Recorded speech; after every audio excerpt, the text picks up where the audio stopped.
Olá! Para quem ainda não me conhece, permita-me apresentar. Eu sou Denise Reis, advogada aqui no Rio de Janeiro. O nosso assunto de hoje, conforme prometido, será em direito previdenciário e eu comentarei aqui as alterações que ocorreram no processo da revisão da vida toda. Eu vou fazer uma breve introdução para que esse vídeo não fique muito extenso, porque eu preciso que você preste bastante atenção nesse vídeo até o final, sem interrupções. Mas se você ficar com alguma dúvida, você pode assistir esse vídeo novamente quantas vezes você quiser. Afinal de contas, esse canal é para você que gosta de notícias jurídicas atualizadas. E eu aproveito para agradecer e responder aos meus inscritos que sempre me perguntam se o meu escritório só atua na área previdenciária. A resposta é não.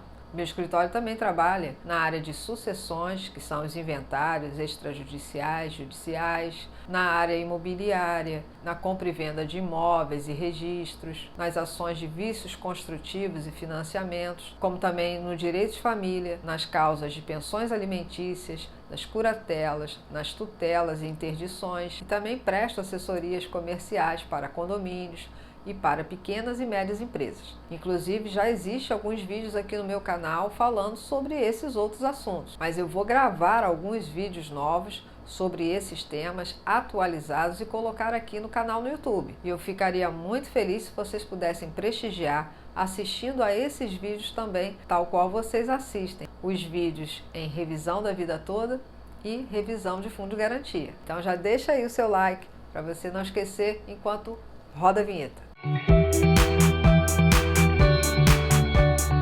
Hoje eu trago notícias sobre o processo da revisão da vida toda. Está pendente de decisão do relator da matéria, o ministro Marco Aurélio de Mello, que já comunicou sua aposentadoria no dia 12 de julho. Eu não sei se vocês se recordam, mas esse processo estava desde novembro de 2020 aguardando a juntada da documentação das associações e entidades de classe para ajudarem o relator como amicus curiae. Mas só quem é inscrito no meu canal e acompanha meus vídeos sabe a função importante desse amicus curiae. Agora, se você é novo aqui no canal, assista depois, com calma, uma playlist que eu vou deixar no final desse vídeo, assim você pode acompanhar essa importante matéria da revisão da vida toda no STF. Pois bem, conforme eu estava falando, esse processo sofreu uma movimentação importante. Ele estava pendente de decisão desde novembro do ano passado e essa semana o ministro Marco Aurélio de Mello, o relator dessa matéria, proferiu um despacho com uma determinação muito importante. Eu vou mostrar na tela agora para vocês esse despacho na íntegra e explicar esse procedimento depois. Acompanhe aqui comigo. O último movimento desse processo foi em 24/11/2020, conforme vocês podem ver aqui. Agora, no dia 13 de abril, houve um despacho importante do ministro e relator Marco Aurélio de Mello, que já foi publicado, inclusive, no dia 15 de abril. E eu vou clicar aqui e mostrar para vocês a decisão na íntegra. E a determinação do ministro Marco Aurélio de Mello foi no seguinte: o tribunal concluiu pela repercussão geral do tema versado neste processo, ouçam a Procuradoria-Geral da República, conforme previsão do artigo 325 do Regimento Interno do Supremo. Publiquem. Brasília, 12 de abril de 2021, ministro Marco Aurélio de Mello, relator. Como vocês viram aí, o ministro Marco Aurélio de Mello encaminhou esse processo que diz respeito à revisão da vida toda, da escolha do melhor benefício para o segurado da Previdência Social, para a PGR, a Procuradoria-Geral da República. E isso é bom, isso é ruim? Eu vou explicar por que eu acho que isso é muito positivo para esse caso específico da revisão da vida toda. Primeiramente, agora a gente precisa entender qual é o papel da PGR, da Procuradoria-Geral da República, assim como eu expliquei em outros vídeos o papel do relator e do amicus curiae. E eu vou explicar a você o papel da PGR agora, para você entender o que o ministro Marco Aurélio quer com esse despacho. No próprio artigo citado na sua decisão, para fundamentar a sua determinação, inclusive, o ministro Marco Aurélio utilizou o artigo 325 do Regimento Interno do STF, que por si só já define qual é a atuação desse órgão. Eu vou mostrar para você. Artigo 325 do Regimento Interno do STF. O relator juntará cópia das manifestações quando não se tratar de processo informatizado e, uma vez definida a existência de repercussão geral, julgará o recurso ou pedirá dia para seu julgamento, após a vista ao Procurador-Geral, se necessária. Negada a existência, formalizará e subscreverá a decisão de recusa do recurso.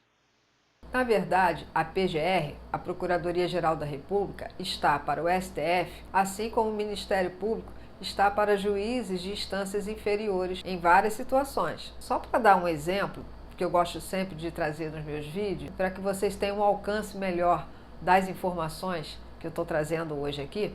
Digamos que um juiz de uma determinada vara de família tenha dado uma sentença determinando sobre o pensionamento de uma criança. Um exemplo bem simples. Obrigatoriamente, esse juiz vai ter que encaminhar a sua decisão ao Ministério Público, vai abrir vistas ao Ministério Público, porque o Ministério Público ele atua como custos legis, como fiscal da lei, principalmente em assuntos que versam sobre crianças, sobre idosos, sobre os incapazes. Então, o Ministério Público ele vai dar o seu parecer, a sua opinião sobre essa decisão que aquele juiz proferiu. Ele vai dar o seu parecer se ele concorda ou não com aquela decisão. Às vezes pode ser uma decisão simples, não necessariamente uma sentença, como por exemplo uma determinação para uma audiência, uma diligência, enfim. O Ministério Público sempre dá a sua opinião, sempre dá o seu parecer sobre as decisões dos juízes singulares, dos juízes de primeira instância. Agora, esse juiz desse processo que eu estou dando como exemplo é obrigado a aceitar a opinião do Ministério Público, a acatar essa opinião, esse parecer? Não necessariamente. Então a pergunta que não quer calar: por que o juiz tem que mandar o processo, essa sua decisão, para o Ministério Público opinar? Porque, como eu disse, o Ministério Público tem como atribuição basilar fiscalizar a lei. Ele tem que opinar se aquela decisão, se aquela sentença está de acordo com a lei. O juiz, ele pode até discordar da opinião do Ministério Público, bater o martelo e manter a sua decisão, mas de qualquer forma ele tem que submeter ao crivo do Ministério Público, porque caso contrário, todos os seus atos serão nulos. Eu acho que você agora já está entendendo onde eu quero chegar. Esse foi um simples exemplo que eu dei para vocês entenderem a dinâmica da coisa. Então, como eu falei anteriormente, o Ministério Público está para os juízes de instâncias inferiores, assim como a PGR está para as decisões dos relatores e ministros do STF. Voltando a falar dessa decisão que foi publicada essa semana do ministro Marco Aurélio, relator dessa matéria da revisão da vida toda, que encaminhou esses autos, esses processos já imediatamente para a PGR, é porque ele está na intenção de acelerar a sua decisão. Já a PGR, ela vai ter a mesma atribuição nos casos que são submetidos a ela a opinar sobre as decisões, mas lá no Supremo Tribunal Federal, lá em cima. E nessa decisão publicada essa semana pelo ministro Marco Aurélio, dando um andamento bem positivo nessa ação da revisão da vida toda, que estava parado desde novembro de 2020, é para que esse órgão comece logo a preparar o seu parecer sobre essa matéria. E caberá à PGR dar o seu parecer, favorável ou não, sobre esse tema 1102, que versa sobre a revisão da vida toda, que ela tem repercussão geral, como eu também já expliquei em alguns vídeos anteriores. Porque o que está sendo discutido lá é apenas um processo. A decisão que esse único processo obtiver, que a gente chama de paradigma, será refletido em todos os outros que estão suspensos, parados, sobrestados, aguardando a derradeira decisão lá no STF. E por que esse despacho é tão positivo nesse momento do processo da revisão da vida toda? Dá para perceber que o relator e ministro Marco Aurélio de Mello, ele está impulsionando mais rapidamente esse tema, essa tese. Que como o relator tem que mandar obrigatoriamente os assuntos que ele vai decidir para a Procuradoria-Geral da República, ele já tratou de fazer isso nesse despacho. Portanto, eu particularmente vejo isso como uma movimentação, um andamento nesse processo bem positivo, porque ao que parece, o relator já tem o seu posicionamento, mas precisa encaminhar para a PGR para que eles elaborem o seu parecer, positivo ou negativamente, não importa, e aí então o relator possa colocar já em pauta no plenário essa decisão tão importante. Agora, é torcer para que a PGR não pegue esse processo e coloque numa gaveta, no sentido figurado, para dar tempo do ministro Marco Aurélio de Mello agendar a decisão sobre esse tema 1102, da revisão da vida toda, antes da sua aposentadoria em julho. Porque para mim ficou muito claro que é essa a intenção dele. Então essa foi uma importante notícia atualizada